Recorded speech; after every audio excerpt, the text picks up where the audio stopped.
fierce, fantastic first state freshman. It's time to check out the rich events for our Delaware sired youngsters. That's right, Delaware Standardbred breeders fund $100,000 finals for 2-year-olds, one to post recently at Dover Downs.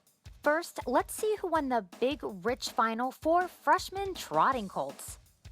In the midway on the final turn, it's Chipoffthewall followed by Boston Malibu. Seafood Scrappy comes to the outside. Dropping back is Mondello. They're at the top of the stretch now, turning for home. Chipoffthewall's got the lead. Then comes Boston Malibu with Seafood Scrappy on the outside. Coming through the stretch, Chipoffthewall. Chipoffthewall's got the lead. Seafood Scrappy coming on the outside for second. Chipoffthewall in front. Chipoffthewall wins in 158-4 with Tony Morgan in the sulky, one of the all-time winningest drivers in harness racing history. The son of Master Levesque, bred by Anne-Marie Daly and Charles Coursey, set a new track record for his division. This is Chipoffthewall's 5th win in his last 6 outings for owner-trainer Sil King Jr. And touchdown Tony Morgan told us he couldn't be happier with this trotter. I didn't have any expectations other than I thought he was way the best. He's quite a bit the best in his division. He lays over the field pretty good, and it's hard to say that most of the time because anything can happen, especially with 2-year-olds. But he really is much more talented, much more developed than the horses he's in with. He's more, he's like racing a 4-year-old in with 2-year-olds. He's that much bigger, that much quicker, that much faster, and drives like he's that more seasoned than the rest of them. He really will do anything you ask of him. He's big, long-strided thing, and he's developed. He's not a bit green. He knows what he's doing and races like he's been doing it his whole life. He's just really, really professional. He does everything like he's a seasoned veteran. Makes the driver look good. He's got so much talent and really has manners, has a lot of manners. Moving on, we'll check out the 2-year-old trotting filly division. Coming toward the top of the stretch, Epic Smash on the outside, a short lead now. Epic Smash is edging by Cicada's Song. Perfectly situated, Miss Baltimore now swings 3 wide, waiting inside Triple Bottom Line. They come off the turn, and reclaiming the lead is Cicada's Song. It's Cicada's Song down the inside. Triple Bottom Line gets the lead. Triple Bottom Line pulls away from Cicada's Song. Epic Smash is third in 2 minutes 4/5. Triple Bottom Line, owned and bred by Winback Farm, got the job done at 7-1 odds. Veteran trainer driver Jeff Fout came up the passing lane for the 2-minute and 4/5 victory with this daughter of CR Commando. Hall of Fame publicist Marv Bachrod caught up with Jeff for a little more about the final. Jeff, that's a big win for you. A horse that was a maiden going into the race against a couple of very potent challengers. Yeah, they were potent. I was very fortunate that I did get the winner's trip, and I was extra lucky that she was good enough to score off that trip. What did you look at this race as you looked at the program? Well, there was 4 horses in there that all had legitimate gate speed, including mine. The horse to beat, I felt, was the 8 horse. And so I thought if I could position myself close to him, then maybe I could track him down in the end. And just lucky enough, I was right.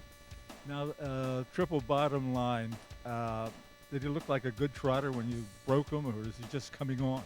Well, she was a sweetheart right from the start. But she is, obviously, like all these things are, improving with experience. And the more experience she gets, the better she gets.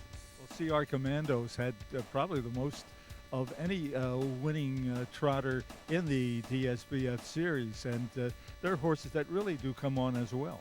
Yes, they do, and this one was she was just a little tiny thing when I started with her, and now she's a nice big robust horse. So she's maturing nicely, and the CR Commando has put his stamp for life, I think, in the sire stake program here in Delaware. One last question. You don't drive that much. You do a lot of training for Winback Farm. What made you decide you're going to stick with her?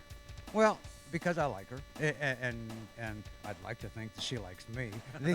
Even though some days she don't prove it right. And I try to drive the Delaware and Maryland breds myself. That's kind of my little bit of being able to still have fun with it. I like driving. I'm still kind of good at it, and so I get my little need for speed doing this. Thank you very much. Jeff Fout. Up next, let's see those pacing colts and geldings in their $100,000 final. They're midway on the final turn, John's Dream, followed by All Artist on the outside.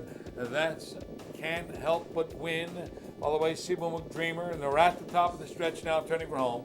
And John's Dream opens up now by almost 3 lengths. It's John's Dream, All Artist, Hail to the Master, back to the outside, coming through the stretch.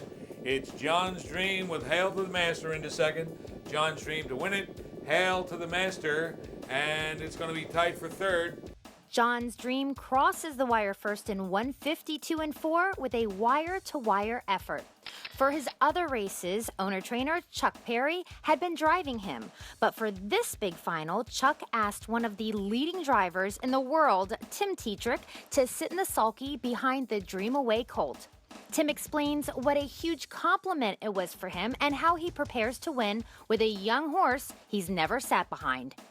No, it was a very good honor. You know, he's a nice horse. I thought he was the best of his division. I watched him both eliminations, and I was very impressed. And, you know, Mr. Perry gave me a shot, and, you know, I was happy to get the call.